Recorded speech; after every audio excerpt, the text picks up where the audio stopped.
Good morning. What's up? This is your one and only Coach Dre. Ayos ba? Iba na yung intro natin. Joke. So, musta ka? Sana okay ka lang. Wala kang sakit. And to more blessings sa araw mo ngayon. God bless you. So, ang atin namang pag-uusapan ngayon is how to turn your passion into business. So, di ko alam kung ano ilalagay ko dito sa video na to, yung title, kung ano man siya. Pero, yun, sana naagip ko yung right audience, yung mga gustong magsimula ng negosyo nila. Pero at the same time, mahal nila yung ginagawa nila. Ito yung tamang video para sa'yo. Yung from zero, kung wala kang alam, kayo yung target ko. And I'll base all my advice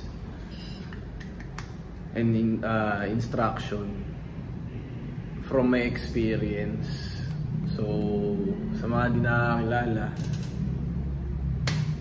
si Coach Dre merong SAT volleyball and gym. Nakabuo na ako ng gym. And planning to expand more. Di ko lang alam kung ano focusan ko, pero yeah, based pa rin siya sa kagustuhan ko na maging legacy ko, kung anong trip kong bubuuin ko. Doon naka-base. From passion pa rin, from heart. So, kung ikaw din, ganun ka din, pero wala ka pa negosyo and nagbabalak ka na, simplehan lang natin. Sige. So, start tayo. So, from zero, pagbubuo ka ng business, technically kasi, eto lang siya. So, sobrang dali lang. Ewan ko, kasi daming beses ko na nag-fail eh. Daming beses ko na nag-fail, kaya medyo naiintindihan ko na kung paano. So, pag mag-i-start ka ng business, so, ikaw, pag magne-negosyo ka, ang pinakamahalaga mo kailangan maintindihan, paano ka magpo-provide ng value sa tao. Coach, ano ba yung value? Pag sinabing value,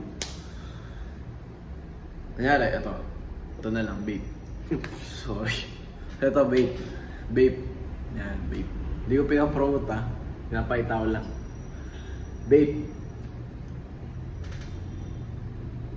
Ano ba ang laga ng babe sa tao? Unang-una, nicotine. Pero ano yung underlying symbol ng vape? Addiction. So, kaya maraming tao na blindlessly, katulad ko, binibili ko to, is because we are addicted to nicotine.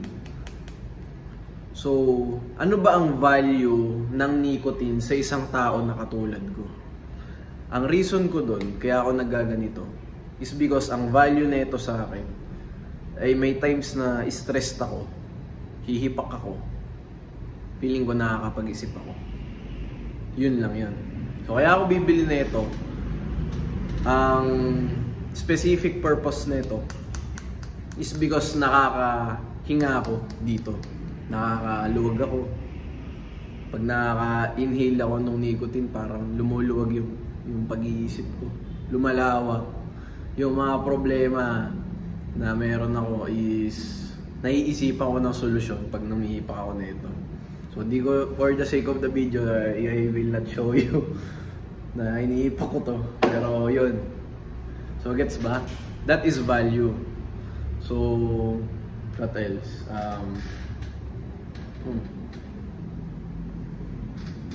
What can I show you? For example, ito. Board games. Board games. Value na ito. Pagpalagay na lang natin 1,000 isa na ito. 1,000. Tapos, ito, meron siyang specific features ng Star Wars. Kunyari, may Star Wars yung laman na ito. 1,000 siya. May Star Wars figures tong laman na ito. And at the same time, yung craft niya is handcrafted. Kumbaga yung mga pyesa na ito, yung pieces na ito, handcrafted ng isang artist. So, kaya siya naging 1,000 kasi yung art behind dito sa toy na to. So, ang isang bagay, technically speaking, tumataas ang halaga niya, ang value ng isang bagay, based sa magiging halaga niya sa tao na kukuha nun. Gets ba? So, hindi yun dahil sa ginusto mo na ito yung, kunyari, bebenta ka sapatos, bumuo ka ng shoes brand. Kunyari, shoes brand, SAT shoes brand. Pinresyuhan ko ng katulad sa competition na 5K. Pero kaka-release ko lang siya. Kaka-release ko lang. Wala pa nakakaintindi. Ano ba yun? Ano ba yung shoes brand na yan? Sino ba yan? Ba't ko bibilhin yan? Ang pananaw ng tao, nagmamatter kung ano magiging halaga ng isang brand. Kung ano yung magiging value ng isang brand. Gets po ba? So, kaya mong laro-laruin yung halaga ng isang bagay, lalo ito sa mga yung mga passionate individual, kasi most likely ang magiging negosyo nyo is invented by you. Hindi ka magiging reseller, hindi ka magiging kung ano man. So, ayun, I'm talking to you. Pag magbebenta ka, kailangan nauunawaan din ng mga tao kung ano yung halaga ng bagay na binibenta mo. Kaya mong laruin yan. Pwede mong scale yung item mo. Kahit sobrang taas, kahit umabot pa ng 10,000, 100,000 pesos yung, kunyari, yung vape mo, pwede mong paabutin ng 10,000 to 100,000. Basta alam ng tao kung anong halaga nito. Yun ang value na tinatawag. So, pag walang value yung product mo, pag walang halaga yung product mo, walang bibili niya, walang tatangkilik niya. Okay, that is number 1. Give value to people. Okay? Pangalawa, coach, okay, may naisip na ako na negosyo na pwede kong ibigay sa mga tao, sa may serbisyo na, may produkto na, gets ko na. Pero paano ko siya sisimulan? Okay, simple lang. Kung zero ka, kung hindi ka kilala, wala kang papangalan sa industry, magbigay ka ng libre. Libre lang. Gawin mong libre muna. Kasi hindi pa alam ng tao kung anong halaga ng produkto mo. Bakit ka mag-charge? Ending niyan, kunyari, may kumagat dun sa ino-offer mo na na service, kumagat ng 10,000. Hindi ka pa magaling dun sa sa business part. Hindi ka pa mahusay, hindi mo pa alam yung sistemang mangyayari. Hindi pa pulido lahat ng execution mo dun sa business model na meron ka. Mawawalan ka ng customer. Sayang naman yung nagbayad ng 10K sa'yo, na dapat laging magbabayad ng 10K bilang client. Gets ba? So, bigay ka muna ng libre. Bakit? Marami kang matututunan sa libre. Unang-una, malalaman mo yung loophole, ano yung mga dapat mong gawin, ano yung mga mali, ano yung tama. Doon ka matututo. Pangalawa, pag nagbibigay ka ng libre, tumataas yung tiwala ng tao sa'yo. Kasi yun ang number 1 na hindi pwedeng mawala sa negosyo mo. Pag nawalan ng naniniwala sa brand mo, wala nang bibili. Ano na yan? Yan ang magiging downfall ng business.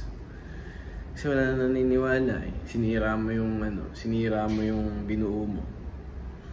Ganda nga nung ang ganda nga nung idea mo.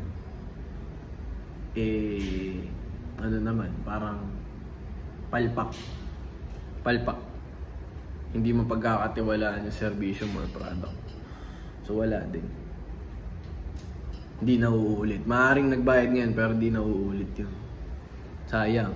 Customer pa naman. So dapat mabuo yung tiwala ng tao sa'yo. So doon ka nakukuha ng feedback din yan. Iaano mo yan eh. Kaya nga sa entrepreneurship or sa mga corporate, mga executive level, ang pinakamahalaga is skill.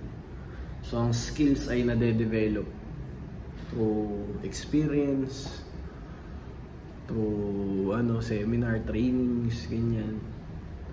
So number one is skill. Kailangan maging talented ka. And one way to become talented is syempre experience. So bigay ka mo ng libre. Ganun talaga. Hindi ka pwedeng hingi agad. Bigay ka ng libre. Saka ka magbenta pag buo na yung tiwala sa'yo. Mas marami ka pa magiging potential customer. Kasi yun yung target mo, di ba? Sino yung mga magiging potential client mo. So yun, dalawa. Value, then free.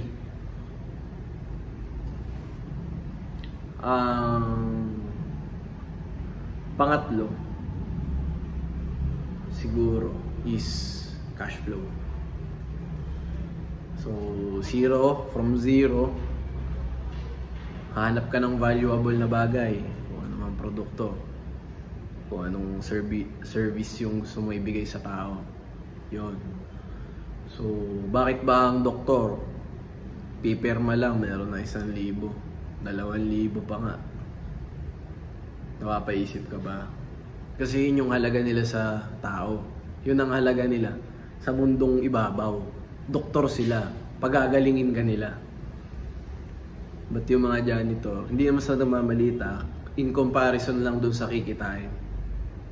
Janitor, 400 per day, 300 per day. Diba? Bakit?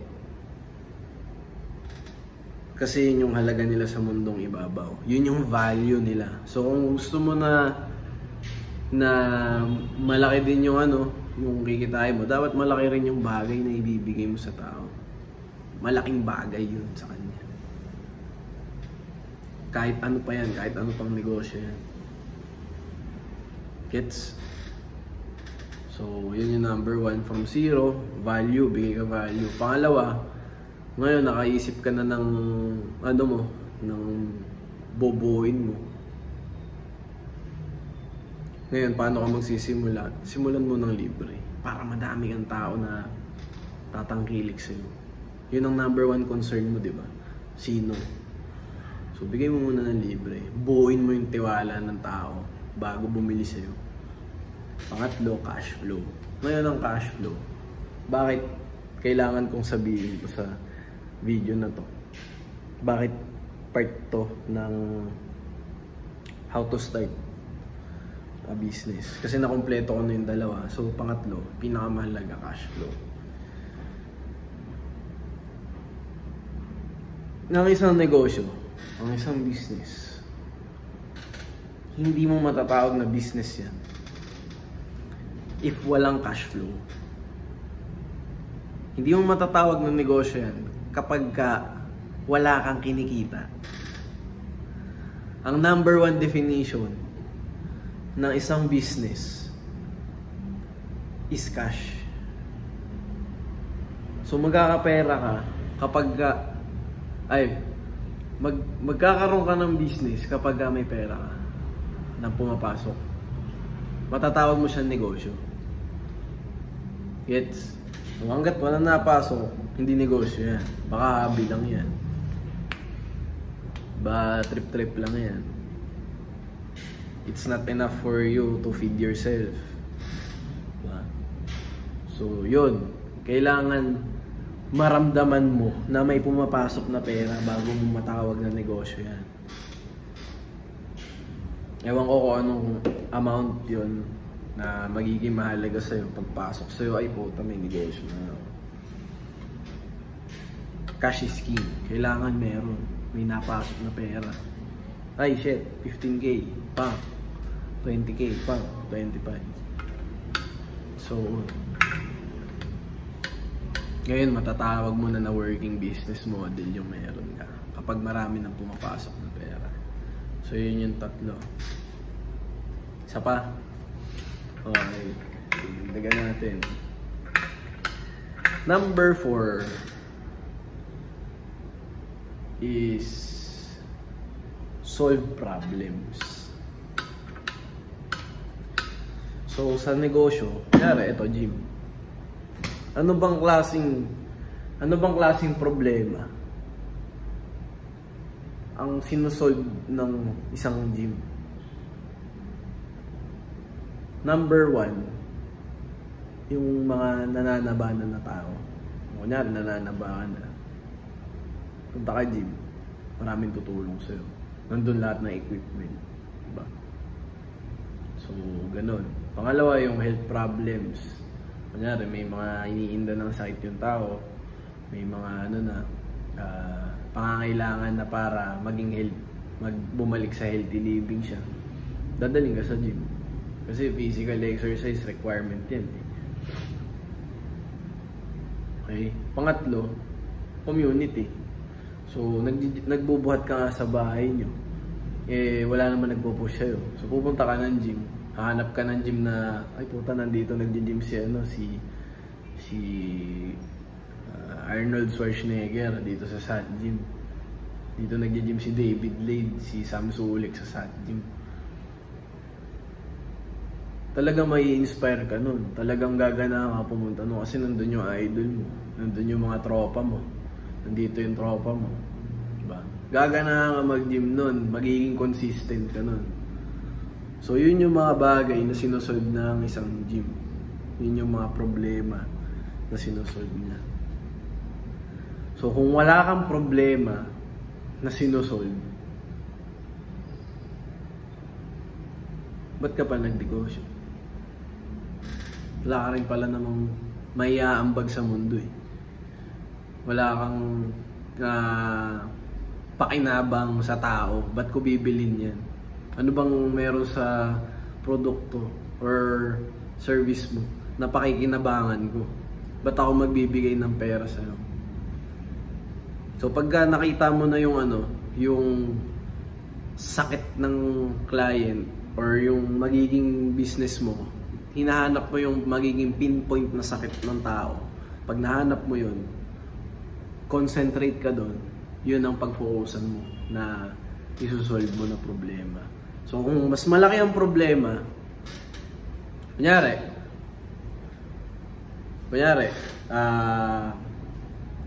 Tesla. Sa US, usong-uso yan. Dito rin sa Pilipinas, nagkakaroon na pakunti-kunti. Pero bakit ba ang Tesla? Mahal, ganyan, mahal. Tinatangkilik ng tao. It's because it is an electric car, in short. So, alam naman natin na ang mga kotse, yung mga Vios, ang mga kotse is destroying our planet. Kasi kino-consume niya yung fossil fuel. Nagbubuga siya ng maduming usok. So yun yung idea, hindi siya sustainable para sa buhay ng tao sa Earth mismo, sa mundo. Ngayon, ang mga tao na katulad ni Elon Musk, yung mga innovators, sinosolve nila yung big problem na yun. Paano ba tayo makakatulong para hindi masira yung planeta natin? Doon napapasok yung mga electric car. Diba? Ba't ba naging mga milyonaryo yung mga ganong klaseng tao? Kasi malaking problema yung sinusolve nila. kahit papresyuhan nila ng sobrang mahal yung Tesla, eh kung ang nabibili mo dun sa Tesla is yung pride na may Tesla ka, yung nakakatulong ka sa planeta, pangatlo yung parang high-tech yung ano mo, yung sasakyan mo, edi ang dami mong na-solve na problem. Diba? It's only a matter of problem. So, kung gaano kalaki yung problema na gusto mong isolve, kailangan maintindihan ng tao yun. Kailangan kita yun dun sa features nung binibenta mo. And they will start throwing money at you. Kapag mas malaki, mas maganda. Mas malaki yung problema, mas maganda. Okay? So, 4 na yun. And dun din pala, ang buhay kasi, para lang din naiintindihan. It's changing. The world is always changing forever. Simula dati pa. So, pagka meron kang model na na traditional, kakainin ka na nag-i-innovate. So, kailangan nag-a-adjust ka rin. Kailangan iniiba mo rin yung model ng business mo. Depende sa trend. Or sinasabi ng data kung may time ka mag-research sa ginagawa mo.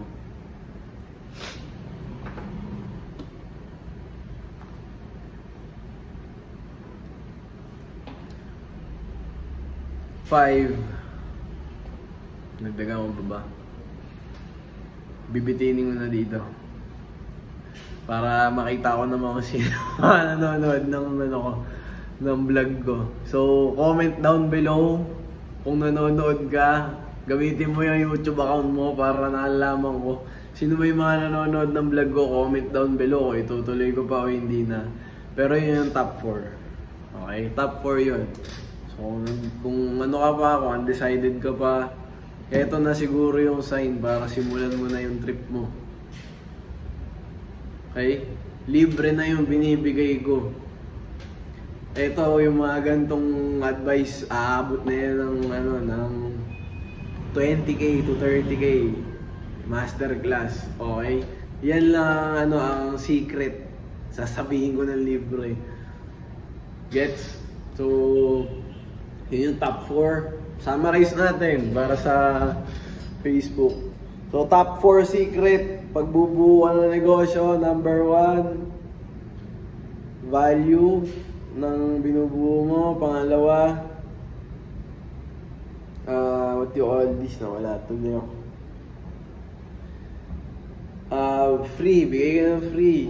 Bigyan mo yun ng libre. Bigay mo ng libre kasi marami kang matututunan sa bigay ng libre. Pangatlo, huli yun.